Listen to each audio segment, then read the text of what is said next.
அமெரிக்காவில் நேற்று இடம்பெற்ற துப்பாக்கிச் சூட்டு சம்பவம் அதிலே 5 பேர் கொல்லப்பட்டமை பெரும் அதிர்வலைகளை உருவாக்கியிருக்கிறது. பள்ளிவாசல் ஒன்றில் இந்த துப்பாக்கிச் சூட்டு சம்பவம் இடம்பெற்றிருக்கிறது. இந்த சம்பவத்தில் என்ன நடந்திருக்கு என்று சொல்லி விரிவாக விளக்கமாக பார்க்கலாம். நேற்று திங்கட்கிழமை காலம் 11:43 மணி போல கிட்டத்தட்ட மத்தியானத்தை அண்மித்த நேரத்தில் பார்த்தீங்கன்னு சொன்னால் அமெரிக்காவினுடைய கலிஃபோர்னியா மாநிலத்தில் இருக்கக்கூடிய சான் டியாகோ நகரத்தில் அங்கே இருக்கக்கூடிய மிகப்பெரிய ஒரு பள்ளிவாசல். அந்த பள்ளிவாசல் இஸ்லாமிக் சென்டர் என்ற பெயரில் தான் அழைக்கப்படுது. ஆனால் அது ஒரு பள்ளிவாசலும் அதோடு சேர்ந்த இஸ்லாமிக் சென்டரும்.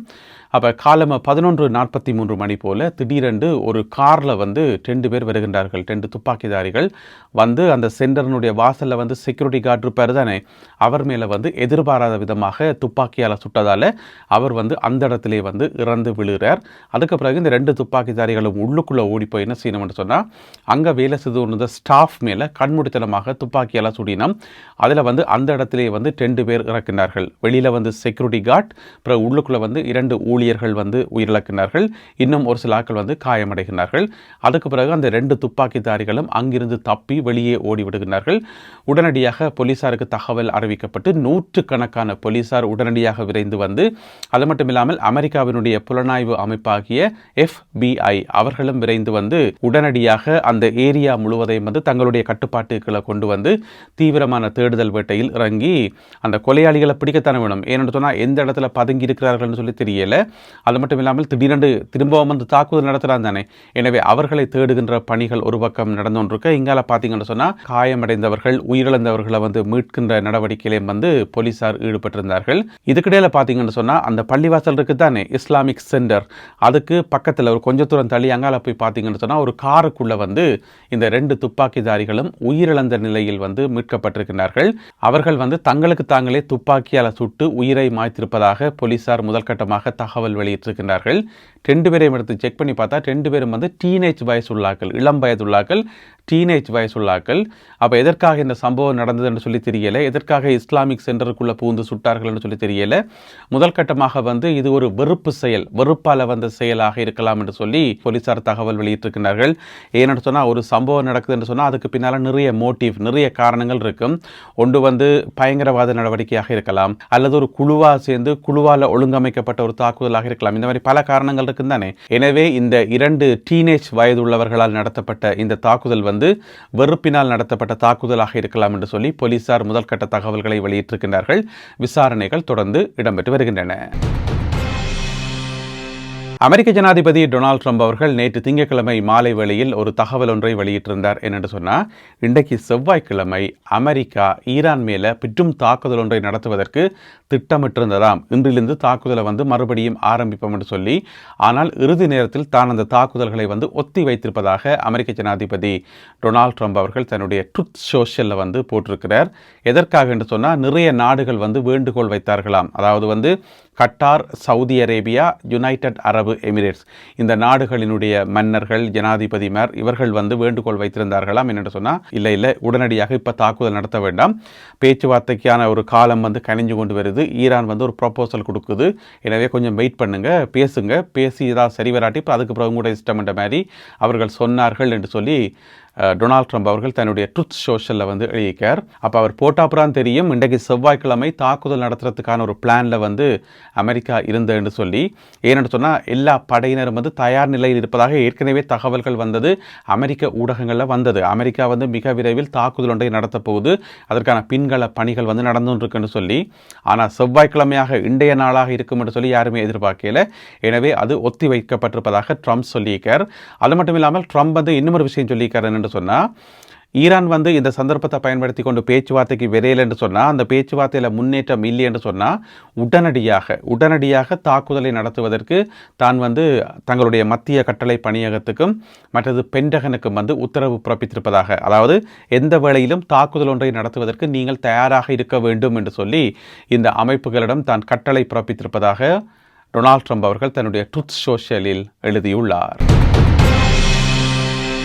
அமெரிக்காவினுடைய மத்திய கட்டளை பணியகம் சென்ட்கோம் ஒரு தகவல் ஒன்றை வெளியிட்டிருக்கின்றார்கள். அதாவது உங்களுக்கு தெரியும், அமெரிக்காவினுடைய முற்றுகை இப்போ அங்கே அரேபிய கடலில் இருந்து கொண்டிருக்குது. இதுவரைக்கும் தாங்கள் 85 கப்பல்களை திருப்பி அனுப்பியிருப்பதாக தகவல் வெளியிட்டிருக்கின்றார்கள். நேற்று மாலை வரை, அதாவது ஈரானிய துறைமுகங்களில் இருந்து வெளிக்கிட்டு வந்த கப்பல்களும் மற்றது ஈரானிய துறைமுகங்களை நோக்கி சென்று கொண்டிருந்த கப்பல்களுமாக மொத்தம் 85 கப்பல்களை தாங்கள் இதுவரை திருப்பி அனுப்பி வைத்திருப்பதாக சென்ட்கோம் வெளியிட்டுள்ள அறிக்கையில் சொல்லப்பட்டிருக்கிறது. உங்களுக்கு தெரியும், அந்த சென்ட்கோம் என்று சொல்லப்படுற மத்திய கட்டளை பணியகம் அவர்கள்தான் ஈரான் மேலே நடத்தப்படுற தாக்குதல்களுக்கு பொறுப்பாக இருக்கக்கூடிய அமெரிக்காவினுடைய ஒரு கட்டளை பீடம். அவர்கள்தான் இந்த தகவலை வெளியிட்டுள்ளார்கள். ஈரானுக்கு சொந்தமான கேசம் தீவு, அந்த கேசம் தீவு எங்கே இருக்குன்னு சொன்னால் ஹோமுஸ் நீரிணை இருக்குத்தானே, அதுக்கு பக்கத்தில் இருக்கக்கூடிய பிடியொரு தீவு தான் கேசம் தீவு. அதாவது ஹோமுஸ் நீரிணையை சுற்றி எக்கச்சக்கமான குட்டி குட்டி தீவுகள் எல்லாம் இருக்குது. எல்லா தீவுகளையும் பெரும்பாலும் மக்கள் வசிக்கின்றார்கள். ஆனால் இதில் கேசம் தீவுன்றது ஒரு மிகப்பெரிய தீவு. அதாவது அதனுடைய அந்த குறுக்கு நீளம் பார்த்தீங்கன்னு சொன்னால், அந்த தீவினுடைய நீளம் பார்த்தீங்கன்னு சொன்னால் கிட்டத்தட்ட 135 கிலோமீட்டர் வரைக்கும் நீளம் இருக்குன்னு சொல்லப்படுது. எனவே அவ்வளோ பெரிய தீவு. அங்கே நேற்று திங்கட்கிழமை இரவு ஒரு ஆர்ப்பாட்டம் ஒன்று நடந்தது. அதாவது ஏராளமான பொதுமக்கள் வீதியில் இறங்கி ஆர்ப்பாட்ட பேரணியில் ஈடுபட்டார்கள். பொதுவாக பார்த்தீங்கன்னு சொன்னால் ஈரானிய மக்கள் ஆர்ப்பாட்டம் செய்யும் போது 2 விஷயம் சொல்வார்கள். ஒன்று டெத் டு அமெரிக்கா என்று சொல்லி, அமெரிக்காவுக்கு சாவு என்ற மாதிரி ஒரு கோஷம் எழுப்புவார்கள், அல்லது டெத் டு இஸ்ரேல் என்று சொல்லி இஸ்ரேலுக்கு சாவு என்ற மாதிரி. ஆனால் நேற்று ஆர்ப்பாட்டத்தில் கலந்து கொண்டவர்கள் ஒரு வித்தியாசமான கோஷம் ஒன்றை எழுப்பினார்கள். அது என்னென்று சொன்னால் டெத் டு அமீரகம், அமீரகத்துக்கு என்று சொல்லி, எமிரேட்ஸ் என்று சொல்லி குறிப்பிட்டிருந்தார்கள். ஏனென்று சொன்னால் உங்களுக்கு தெரியும், யுனைடெட் அரபு எமிரேட்ஸுக்கும் ஈரானுக்கும் இடையிலான அந்த முறுகல் நாளுக்கு நாள் அதிகரித்து கொண்டே போகுது. அதுக்கு காரணம் அமீரகம் இஸ்ரேலோட தன்னுடைய உறவுகளை புதுப்பித்து மிக நெருக்கமான உறவுகளை பேணி வருது. நிறைய விஷயங்கள் இப்போ அண்மை காலமாக அம்பலமாகி கொண்டு வருது. அதனால் யுனைடெட் அரபு எமிரேட்ஸ் மேலே ஈரான் கடும் கோபத்தில் இருப்பதாக சொல்லப்படுகிறது. அதனால் இப்பொழுது ஈரானிய மக்கள் வீதிகளில் இறங்கி டெத் டு எமிரேட்ஸ் என்று சொல்லி நேற்று திங்கட்கிழமை இரவு கோஷம் எழுப்பியதை அவதானிக்கக்கூடியதாக இருந்தது. இதில் என்ன பிரச்சனை சொன்னால், ஈரானுக்கும் அமெரிக்காவுக்கும் இடையில் முரண்பாடு, ஈரானுக்கும் இஸ்ரேலுக்கும் இடையில் முரண்பாடு இருக்குது. அந்த பிரச்சனைகள் எல்லாத்தையும் நாங்கள் செப்பரேட்டு தான் பார்க்கணும். ஆனால் யுனைடெட் அரபு எமிரேட்ஸுக்கும் ஈரானுக்கும் இடையிலான அந்த முறுகல் அது வேற கேஸ், அது தனி கேஸ் என்று சொல்லப்படுது. எனவே இன்னும் ஒரு யுத்த களம் ஒன்று துறக்கப்பட இருக்கிறதா என்கின்ற ஒரு கேள்வியும் ஆய்வாளர்களால் முன்வைக்கப்படுது. அப்படி எதுவும் நடக்கக்கூடாது, எல்லாமே நல்ல விதமாக நடக்கணும் என்றுதான் எங்களுடைய விருப்பம். பொறுத்திருந்து பார்ப்போம். ஈராக் நாட்டு இராணுவத்தினர் மிக பெரும் தேடுதல் நடவடிக்கை ஒன்றில் இறங்கியிருக்கின்றார்கள்.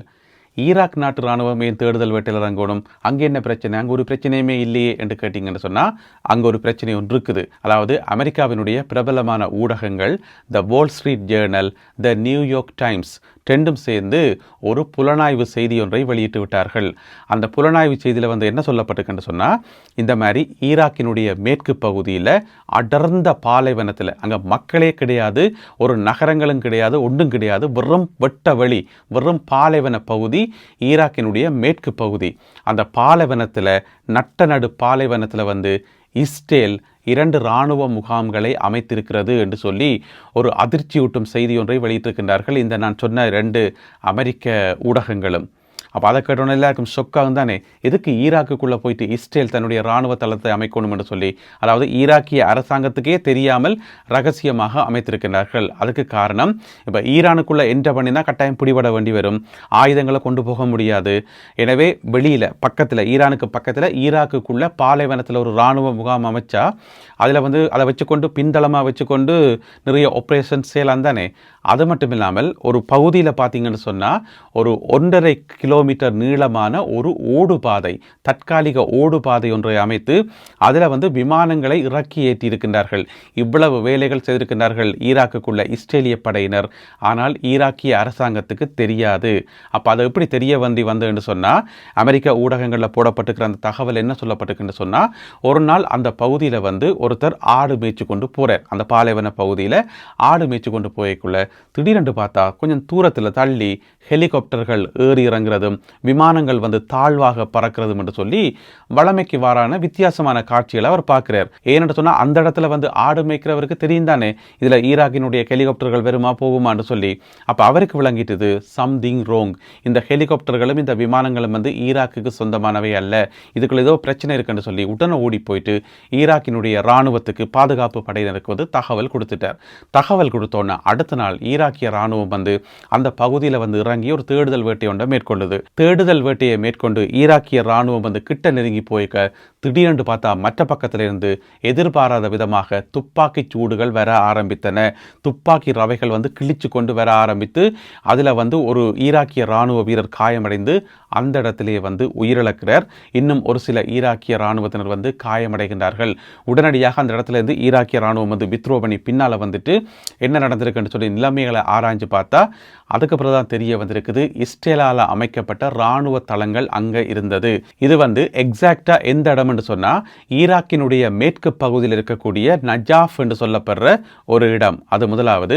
இரண்டாவது வந்து அன்பர் என்று சொல்லப்படுற ஒரு பாலைவன பகுதி. இந்த அன்பர் என்று சொல்லப்படுற பாலைவன பகுதியில் பார்த்தீங்கன்னு சொன்னா ஒரு ஏரி உண்டு, வற்றிய ஏரி. அதுக்குள்ள வந்து தண்ணியும் இல்லை ஒன்றும் இல்லை. முன்னொரு காலத்தில் ஏரியாக இருந்திருக்கும் பொருளுக்கு நடு பாலைவனத்துக்குள்ள. அப்போ அந்த வற்றின ஏரி வந்து அதனோட அடிப்பக்கம் பார்த்தீங்கன்னு சொன்னால் நல்லா தட்டிப்பான. இப்போ பாலைவனம்டா பொதுவாக மணலாக தானே இருக்கும். ஆனால் அந்த ஏரியினுடைய அடிப்பகுதி வந்து மணல் இருக்காது, அதில் வந்து நல்ல திக்கான மண் இருக்காம். அப்போ இஸ்ரேலிய ராணுவம் என்ன செய்திருக்குது, அந்த பகுதியில் வந்து இறங்கி அதைத்தான் ஒரு ஓடுதளமாக அமைத்திருக்கிறது. அதுக்கு பிறகு சேட்டலைட்ஸில் எடுக்கப்பட்ட படங்களில் வந்து அந்த ஓடு பாதை இருக்கிறது வந்து தெள்ள தெளிவாக 1.5 கிலோமீட்டர் நீளமான ஓடு பாதை இருந்தது வந்து தெள்ள தெளிவாக விளங்கினது. இப்போ நீங்கள் படத்தில் பார்க்குறீங்கள். இந்த ஓடு பாதையை பயன்படுத்தி தான் விமான போக்குவரத்துகள், ஹெலிகாப்டர்கள் போன்றவற்றை இறக்கி ஏற்றியிருக்கின்றார்கள் இஸ்ரேலிய படையினர். மிக முக்கியமாக அந்த 39 நாட்கள் யுத்தம் நடந்தது தானே, அந்த யுத்த கால பகுதியில் வந்து பல ஹெலிகாப்டர்களும் விமானங்களும் இதில் இறங்கி ஏறினதாக சொல்லப்படுகிறது. அதுக்கு பிறகு அடுத்த நாள் இன்னும் அதிக அளவிலான ஈராக்கிய படையினர் வந்து அந்த பகுதி முழுவதும் சுற்றி வளைக்கின்றார்கள், தேடுதல் நடவடிக்கையில் வந்து ஈடுபடுகின்றார்கள். அப்படி ஈடுபடைக்குள்ள பார்த்தா அங்கே வந்து இஸ்ரேலிய படையினர் இருக்கையில் எல்லாருமே வந்து அந்தந்த இடங்களில் வந்து அந்த பொருட்கள் எல்லாத்தையும் போட்டுட்டு வெளிக்கிட்டு போயிட்டார்கள். ஆனால் அதில் ஒரு துயரமான செய்தி என்னன்னு சொன்னால், இந்த காட்டி கொடுத்தாரு தானே, தகவல் கொடுத்தாரு தானே அந்த ஆடு மேய்க்கிறவர், அவர் வந்து ஒரு பகுதியில் வந்து மர்மமான முறையில் உயிரிழந்து கிடக்க காணப்பட்டார். அவருடைய உடலை வந்து ஈராக்கிய படையினர் மீட்கின்றார்கள். இப்போ பார்த்தீங்கன்னு சொன்னால் அந்த பகுதியில் வந்து தொடர் தேடுதல் வேட்டை நடக்குது. இப்போ பார்த்தீங்கன்னு சொன்னால் இன்னும் அதிக அளவிலான ஈராக்கிய படையினரை ஒன்று சேர்த்து பெற்றும் தேடுதல் வேட்டை ஒன்றை இப்பொழுது ஆரம்பித்திருக்கிறார்கள். ஏனென்று சொன்னால் இந்த 2 இடங்களில் மட்டும்தான் இஸ்ரேலிய படையினர் இருந்தார்களா அல்லது இன்னும் அதிக இடங்களில் வந்து இருக்கிறார்களா, வேறு இடங்களில் இருக்கிறார்களான்னு சொல்லி செக் பண்ண தானே வேணும். எனவே தேடுதல் வேட்டை இடம்பெற்று வருவதாக சொல்லப்படுகிறது.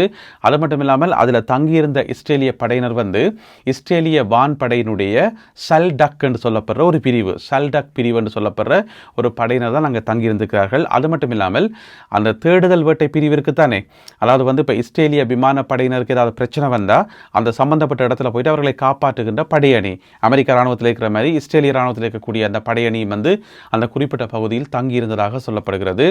எனவே ஈராக் நாட்டில் ஈராக்கிய அரசாங்கத்துக்கே தெரியாமல் ரகசியமான முறையில் இஸ்ரேல் வந்து படைத்தளத்தை அமைத்தது அது அமெரிக்காவுக்கு நல்ல வடிவாக தெரியுமா. எனவே அது வந்து ஒரு அந்த இறையாண்மையை மீறும் செயல் என்று சொல்லுவோம் தானே, அப்படி இறையாண்மையை மீறுற செயல் தானே. எனவே இது சம்பந்தமான விசாரணைகளும் ராஜதந்திர பேச்சுவார்த்தைகளும் இரு நாடுகளுக்கும் இடையில் ஆரம்பிக்கப்பட்டிருப்பதாக சொல்லப்படுகிறது. இந்த காணொலியில் பகிர்ந்து கொள்ளப்பட்ட இந்த செய்திகள், தகவல்கள் தொடர்பான உங்களுடைய கருத்துக்களை மறக்காமல் கீழே எழுதுங்கள். மீண்டும் சந்திப்போம் உறவுகளே. நன்றி, வணக்கம்.